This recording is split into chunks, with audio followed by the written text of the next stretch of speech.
Alright guys, welcome back to Skepdicks. This is episode 15 and we're here to talk about simulation theory, also known as simulation hypothesis. I learned that today. This was one that Josh brought up in our last episode, so I'm pretty excited to learn a little bit about it, get into it a little bit.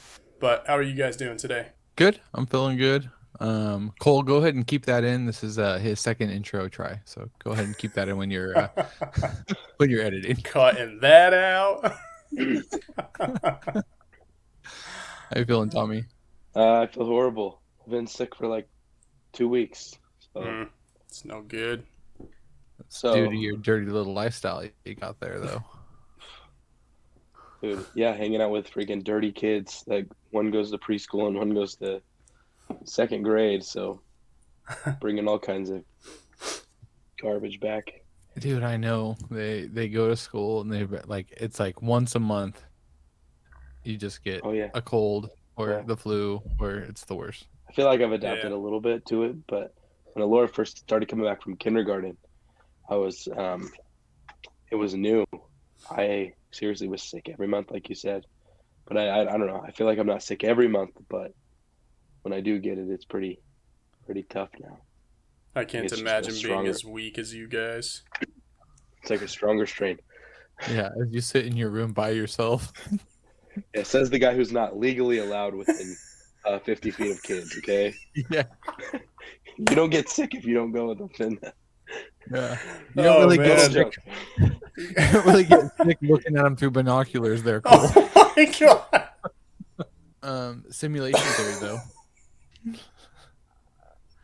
Yeah. We've all seen The Matrix, right?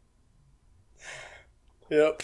First of all, before I intro that, I just want to say, freaking, bro, last episode, I botched everything, all technologically. Like, my video recording, the audio for all of us was jacked up, and I couldn't salvage it. It was like, I messed it up in recording, couldn't save it. Our episode is barely intelligible. I feel so bad because it was such good material, but just came out the other end like crap. And anyway, that's on me. Wanted to apologize to you guys. Also wanted to apologize to anyone who saw it. And I want to say, starting today, moving forward, we're no longer a sucky podcast. I'm going to do this right, okay? Everything's going to look good. Everything's going to sound good. You have my word. Both of our Patreon subscribers can count on that. That's me and Tom, by the way. I appreciate that. Simulation theory. So it's pretty interesting. It's so I read today actually that this guy Nick Bostrom is the guy who proposed this idea, and to him it was both a philosophical exercise and like supposed to be like an empirical consideration. And the idea is basically that the way our computing technology is progressing, the extrapolation of that is that eventually our descendants will create such strong computing that they can render like really high fidelity simulations of their ancestors. And that the intention of this would be to learn about their ancestors. So they would run a bunch of really high powered simulations to learn about us. And his postulation is that it's more likely that we are those ancestors simulated, and that we are in a simulation of our descendants, than it is that we are the original biological ancestors. He thinks it's more likely that we're simulated. And a lot of other people share that sentiment. So that's the basic idea. And I can tell you where... three scenarios, right, though? Yeah. So one of three unlikely seeming propositions is almost certainly true. So, okay. So he's like, all of these sound wacky, but it almost has to be that one of them is true. And they are: the fraction of human-level civilizations that reach a post-human stage, that is, one capable of running high-fidelity ancestor simulations, is very close to zero, or the fraction of post-human civilizations that are interested in running simulations of their evolutionary history or variations thereof is very close to zero, or the fraction of all people with our kind of experiences that are living in a simulation is very close to 1. I don't understand what he's saying here. Hold on. Yeah, I'm not smart enough to decide that. Maybe what I saw was somebody smarter than me figured out what he meant by that. Yeah, and dumbed it right. down for me. Okay. So he's saying either it's rare for people to reach a post-human stage where they're capable of running these simulations, or it is rare for post-human civilizations that reach this stage to be interested in running these simulations, or virtually everyone with our kind of experiences are living in a simulation. I'm not sure how those logically interlock, but his 0 and 1 are basically 0% and 100%. So he's saying either it can't happen because nobody gets there technologically, or it doesn't happen because people aren't interested in it, or if neither of those are the case, then it's a virtual guarantee that we are all in a simulation. I think that's what he's saying.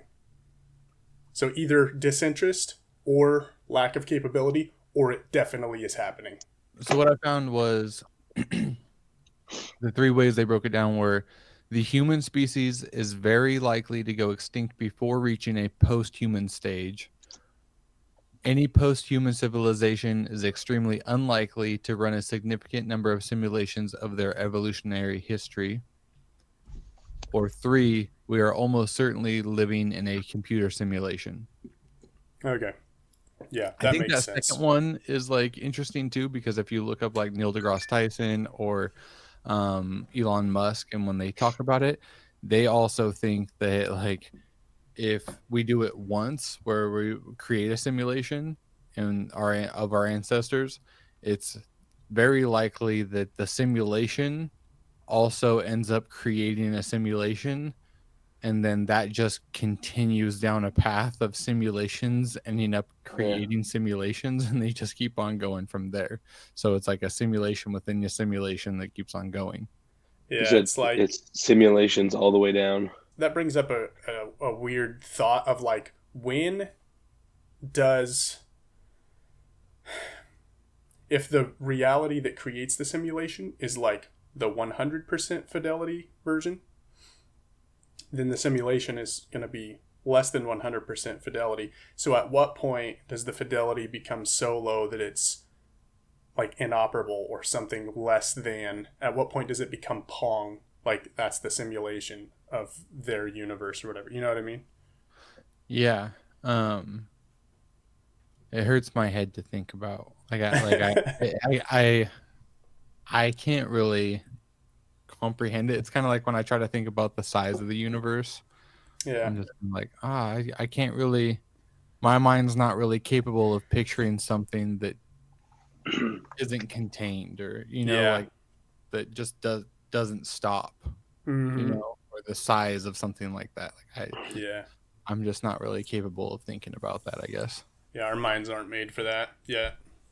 So do you think the guy that, like, or whoever's running, so if we are in a simulation, like whoever's running it right now, whoever's in charge, whoever's like checking in, I wonder what he was thinking when that guy first published his thoughts. Was it 2003? Yeah. They're onto us. Yeah.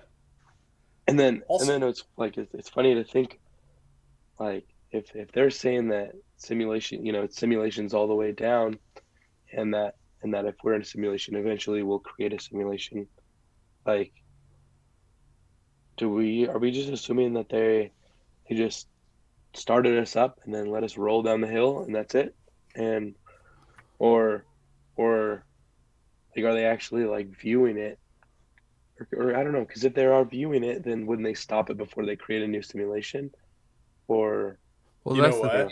Like, time doesn't really matter if we're a simulation. Do you remember like that gold foil test when we're in, like grade school when they're shooting like the laser at the gold foil? Double slit experiment. Is that the same thing? Yeah, it's something like, yeah, it ends up being a double slit experiment that they ran. But basically, my lame version of this is they set this up where they shot electrons at this double slit thing, and they're expecting it to do one thing, and when they observe it, it does something else. And when they don't observe it, it does what they expect it to do. And so it's almost like it goes back in time to behave the way that it was supposed to when they observe it. And that's so confusing because the answer right now in physics is that we don't have an answer. They're like, oh, it's it's just one of those things, and it might indicate that these things aren't beholden to time, or that they know they're being observed, or people say these like really broad, definitely non-scientific, more philosophical things about it because we just don't have the terminology. We have no idea what's happening there. It's so interesting to watch us grapple with something like that. And I think it's like, it seems spooky and weird, but it is just something that's part of either our real objective universe or our simulation, that with further like understanding, like someday it'll be obvious what was going on there. I don't think it's anything like outside of our ability to grasp someday. The fact that we think it will be explained someday also kind of messes with me. Like, okay, math always kind of ends up explaining stuff. That kind of bothers me looking at this simulation theory, that just from the outside looking in of not understanding everything, that you just kind of always have an assumption that math always explains everything. Sure. Yeah. And it's like, why would it? Why would math explain nature, and that we will find a reason that happens? And that's the crappy thing about simulation theory. It always ends up being philosophical. You can never avoid like falling into a philosophical tumble about it. Like that's the only place this goes, like I guess for now. And what you're talking about, like you're talking about philosophy, where it's like, well, is there an inherent flaw in this underlying concept of math can or will explain everything? Like you're getting philosophical right now because we don't have any other place to go with this, because this is such a mind F, this whole idea. And the fact that we're like, and philosophy is great and we need it hand in hand with our science and our math and all that, but the fact that we can't grapple with it in any ways as well as we can with philosophy means this problem is so far ahead of us right now. Like it's big. Pulling it back to what we can explain, fun stuff. I did look up movies that use like simulation theory, and then that was kind of fun thinking about, because the first one you think of is like, The Matrix, right? Like that I would say that's probably the first thing most people think of. But then kind of outside the box simulation theory of like the Truman Show. Oh, sure. Like, like a very physically simulated simulation theory. Or like a more fun, like more recent one is Ready Player One, where that's like a really cool, more current simulation, closer to where we are. Yeah, totally. Yeah, that's fun. It does make you wonder if we were to set out to do this today, like what it would look like. And especially with like Ready Player One, in the second book, they have people wear something. Have you read the second book? No. Tom? Yeah. So they wear something. So like if they gave Kelly Slater this little device, and then he went surfing, it would record all of the stimulus that he had while he was surfing, and then somebody else could put it on, and then they would have all the stimulus of that experience. Yeah. So without the treadmill and without all that stuff. So it would be like they were actually there and having the full experience of doing, surfing like they were him. So, Yeah. that level, you could be like, oh, okay, I could actually see a world where we got to that, Yeah, recording totally. the brain stimulus and stuff. So Totally. that type of simulation doesn't seem like it's like that far fetched 100 years from now. Like, Yeah. Another good one is Source Code. Remember that one, Cole? Oh yeah. Oh, love that movie. Speaking of Love that movie. speaking of Jake Gyllenhaal, I just watched the new Roadhouse yesterday. That's a Yeah. freaking fun movie, guys. Have you seen it? Yeah. I never saw the old one, but the new What? one's pretty fun. Yeah. I'm going dude, to. you gotta watch the old one. I'm I gonna think watch we it. went over this like 4 episodes ago. Yeah. How I haven't seen any Patrick Swayze movies. Like any. That doesn't sound right for the way you live your life. You gotta watch that. But yeah, the new one's super fun. Conor McGregor really bothered me the whole time, but He's clownish. Jake Gyllenhaal's like so charismatic in it. He is. that, like, Yeah, kind it's of, ridiculous. it doesn't really matter. You just like Yeah. kind of waiting to come back on. I know what Is you mean about Conor Conor McGregor. McGregor in the movie? No, he's some guy who fights really well. That's all. Just some criminal guy. Early in the movie, like during his intro, I like dissociated him from Conor McGregor in my mind, and I was like, oh, you know what? Like, if this isn't some UFC guy trying his hand in acting and trying real hard to be like a quirky bad guy, if he's not that, if he's just this character, it kind of does work. Like, he's kind of just actually unhinged and a little like delusional and into himself. But you could just slightly see through that to him trying to be that. Yeah. It was the tinge of knowing that he's trying to be that. When I imagine him on set, when I imagine filming that, I'm like, oof, like cringe. But watching it on screen, I was able to avoid that a little bit. Like, Yeah. Yeah. Like the smile was just a little too big. yeah. But overall, it was a fun movie. I liked it. Yeah. And it made me really miss the Florida Keys. Have you been down to the Florida Keys? I haven't, no. Dude, you got to go down there. I'm this you're close to right buying a sailboat. So the second I do, I'm going for the Keys. 'Cause there. that's How like long gonna, would it take you to get to the Keys? Like 6 hours? I think it would probably take. This is a real rough guess, but I think like 3 hours. Dude, that's totally worth it. The Yeah? Keys are so cool. Oh, yeah. Cool, man. Yeah, that Cool. tree they kept on showing was like, it made me like really, I don't know, really not miss them because I was only there for like 3 days, but Uh-huh. it was But it like, sent you man, back. that was like such a fun time. Like it's a totally different feeling there because it's just like you're on these little tiny islands and those bridges that go from one to the next and stuff. It's like a totally cool experience. It really made me like love Florida, so I'm like jealous that you're living there now because that was my only experience of it there. So Yeah. Oh, sweet. I look forward to that. Source code though, Tom. That was a good. Back to Source Code. I feel like what happened in that movie, like, or Josh, you said you saw it.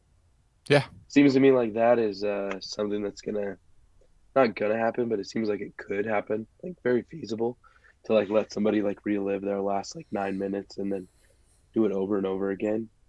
Yeah. I mean, I don't know. I don't see how you could play it out to like change things. In that scenario where he like exits the replay and like change it. Well, he's changing things the whole time, but then the simulation ends, right?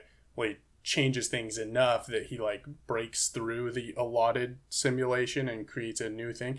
In that scenario, like you got to imagine that it's like it's still all just a simulation, and what he has broken through were whatever coding parameters that say it ends at this point in time.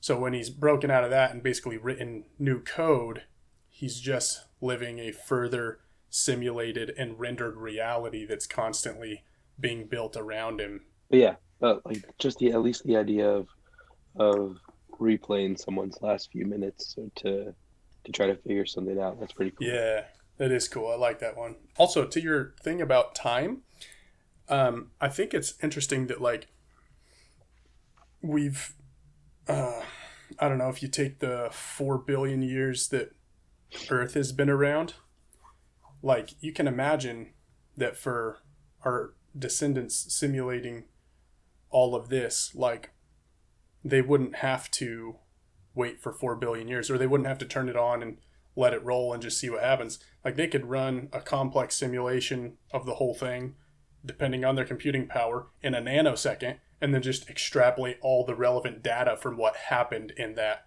4 billion year nanosecond, because it just processes everything real quickly. So time could be irrelevant This in is that when way we'll as find well. out if you take my recommendation seriously, because I told you, I think 2 weeks ago, maybe a week ago, to watch an episode of Black Mirror. Oh, you did? I didn't. Okay, well, that I is will. exactly. Well, spoiler alert. That's Okay. exactly what happens on this episode of Black Mirror. Nice. And they run a simulation, and it ends up. That's exactly what happens. Okay. A simulation is ran, and it over just a second of time, but what feels like a year of time, Huh. to see the end result of what would happen for these people. Interesting. So, Okay. That does remind me of another thing from Rick and Morty when Morty plays that game and he like lives the whole life. he is a carpet Oh, salesman. Yeah. You went back to the carpet store, Morty? Yeah. That's so good, man. Oh, Tom, I Yeah. finally watched season 7.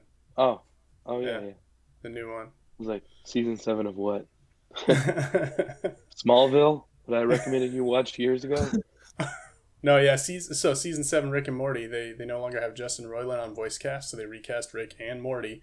And I was, like everyone else, a little worried about how it would turn out. Tom was like, "It's pretty good, dude. Check it out." And I finally got around to it, and it's good. It's like, it's better than their season 4, which was like right after they got the big bucks. That was like their most disappointing season ever. Season 7, where it's just like all new voice cast, well, not all new, but big elements gone and changed. It was still very Rick and Morty, very true to the thing. It's good stuff. I don't think Justin Roiland really contributed much besides the voices. Yeah, So totally. It really seems like yeah, Dan Harmon's show. Like, his ideas come out in that show for sure. the first few episodes you kind of like, I feel like you can hear some discrepancies in the voices, but like as you continue on through the season, you just kind of lose it. Yeah, I imagine that the voice actors will just get better and better. yeah, I'm sure. Getting back to the simulation thing, one of the things that intrigues me is something that Sam Altman said on, I think it was on Joe Rogan. Sam Altman's the OpenAI guy, the guy that, the CEO for the people that made ChatGPT. And he said, if you create like a 100% perfect simulation, you haven't created a simulation. You've just created a duplicate of the thing. It is the real thing. It's not a simulation of the thing. It's every bit as real as the other one. It's just another one. So if someone were to try to simulate a universe or simulate the past, and what they did was recreate every element of it to 100% fidelity, then they haven't simulated anything, and we're not in a computer like in the way you would think of their God, and we're in an actual universe. So that idea is fun to me, because it's like, to be in a simulation, we have to be in a lower powered version of reality than objective reality. And if that's not the case, then it doesn't matter if we were created by our descendants or if we sprang up out of nothing. We're not in a simulation. We're real in every sense that they are. Yeah. Thanks, Sam Altman. Yeah, that's the kind of stuff that makes my head hurt. There's so many things I just have questions about, and I know that I'm just like, when I hear people talk about things I have the answers to, it always frustrates me. So I Yeah, like listen yeah. to a podcast and I'm like, that's the easiest explanation ever, you freaking Right. idiot. And like Uh-huh. this is the answer, and you're asking that, and you just sound dumb. But Uh-huh. like, so I'm gonna be that person, and so We some all are. This luckily there's episode not is that many fodder. people out there listening to this, so they don't have to worry about answering it. But like sleeping, right? Like when I think about simulation theory, like why do we sleep? You know, I, Yeah, yeah, okay. I get you. like I Like, guess our bodies are resting, but why do we need rest? yeah, Right? one Like out of things are every happening. Like 3 what is hours. actually happening during this rest period? Why can't it happen during while we're awake? Yeah. Um, How do and dreams relate to it? yeah, so if it's like computing power, like it could be explained that we're lowering the computing power, little fun things like that. Or I forget where, I think it was the one that he has like the little goldfish next to him. It was one of his Yeah. videos. He was talking about the Bible and one of the older books of the Bible. Um, and in that, the guy was talking about when he died and was brought to like a room with God. Mm, It's basically described as like a room full of computers. okay. Instead of it being like a heaven, it was more like a dude in a The room full of server room. computers. Yeah, like a Yeah. server room. I certainly don't think it can be ruled out, especially when you consider things like, if I understand Planck length and Planck time correctly, then there is like a minimum spatial dimension size that something can be, or in other words, like a pixel. You know what I mean? There's like, we have a minimum. There's like things can't be under that length, and if they are, then they measure that length. And it's not just like an artifact of measurement, it's like that's how the universe behaves. And same with time, there's like a minimum amount of there's like a minimum time unit. I'll have to look these up, but this is how someone was explaining it to me, that there are basically like processing rates and pixels that we have identified within our own space time. And it's like, okay, if things don't go infinitesimally small, if they have a real limit, then that kind of feels simulation-y. Wouldn't things be infinitely big and infinitely small if this were objective reality? But then that's the question of like, even if we're not in a simulation that was created by our descendants or some intelligent species, what we're viewing and interacting with can almost certainly be said to not be objective reality anyway. Even if we're just the original biological, real versions of things, then we're still, with our animal eyes and ears and senses, not engaging with objective reality. We're engaging with a four-dimensional rendering of whatever reality is. And some people argue that there are like 6 spatial dimensions, and some people argue that there are 14 space-time dimensions altogether. That's Eric Weinstein's thing. Like, there's like most of whatever reality is, we do not perceive.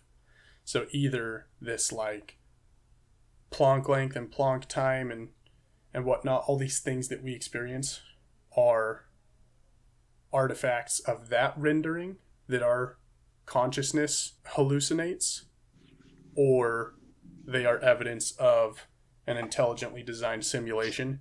And I don't think we can know which of those is the case.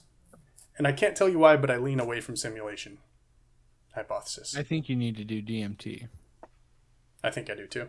because I think that was another thought I was talking about. I agree. DMT is released when we sleep, right? Like that's like the dream, whatever. Not hormone, but I don't know what to look for. Compound. Yeah. And when a lot of people say when they smoke DMT, the most common experience that they have is that they see these like geometric beings, shaped Yeah. beings, right? They're Mhm. like they describe like going to another dimension and seeing these geometric beings. Yeah. And it's like that's freaking weird. So Yeah, that I is. volunteer Cole to go find out what that's about. Will Please do. subscribe to the Patreon where all of our money will go to drugs. Sending Cole to the fifth dimension. Oh man. What other thoughts you guys got on this, since I know we're getting close Um, to the end here? one thing, like don't most Christians believe that God is just has us on a simulation right now? Like, aren't we just simulating for God, showing him what we can do or what we're capable of? I think you mean simping for God. Simulating?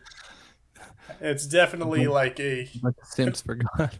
that's a good point though. Like, what is a creation if not like creating artificial circumstances?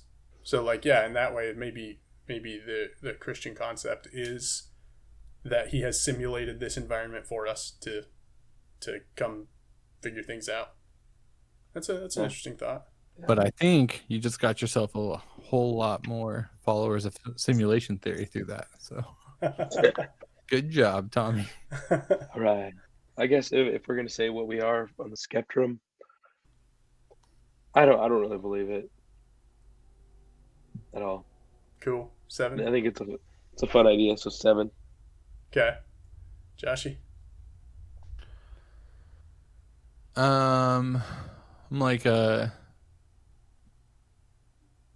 a 2, probably, just because the fact that anytime you can look for evidence for it and you find it, like hard evidence from scientists, and you actually find evidence for it, that's pretty. Yeah. These scientists haven't asked me how I feel though. They're not looking that hard. I would have told them I don't believe it. Looking that hard. I'm gonna say for me, 5, and that's because I like it does make sense. So it's not ruled out in my mind. It makes sense, but I don't think it's the case. But I can't say that it's not the case. So 5. I find this so interesting that the thing that we have scientific evidence for, Well, we're we don't have evidence for it. We have there's experimental evidence to show something in support of it, right? sure, evidence, yes, but that evidence can also be used to support other ideas. So it's not proof, though it is True. I didn't evidence. say proof. I said evidence, right? Yeah. But that's what I'm saying is the one thing that we have scientific evidence for is the thing that we're kind of like flopped on. That's an interesting take, but I disagree with your assessment of it, because I don't think this is the one thing that there's scientific evidence for that we've talked about. But I don't think any of the things we've talked about have proof associated with them. So they're kind of all the same to me. Like, wherever there is evidence to suggest that something is the case, like I want to make a determination on that evidence. And the determination I've made on the evidence that I see for this is that it's no more conclusive of a simulation than it is of anything else, like a 14-dimensional reality that we just don't understand. So it's like there's evidence, but there's not exclusive evidence that's like it only speaks to a simulation. That's what I think. That's fair. I would agree with that. I don't think that the evidence proposed only speaks to this one conclusion, so that is true, but it also could speak to that conclusion. Totally. That's a very good conclusion. It's like definitely one of the top contenders for what that evidence says. So it's tough. It's tough, but I do lean away from it. I got nothing else to say. Cool. Same. Good conversation. Good ideas thrown out there. I think we're all more confused than we came. One thing for sure, Jake Gyllenhaal, good looking guy, very charismatic. So. Sure is, man. Sure I is. think we can all agree on that. And I think we can end on that. Yeah. Skeptics are a 1 on that. Cool. Bye, guys. Well, thanks, guys. We'll see ya. Oh, yeah, I forgot to say while those guys were on that if you haven't subscribed to our channel, you should. You should also comment anything you think in the comments of this video. Let us know what you think about simulation hypothesis. Like the video. Go to our Patreon, patreon.com/skeptics, and support us there. Thanks, guys. We'll see you next week.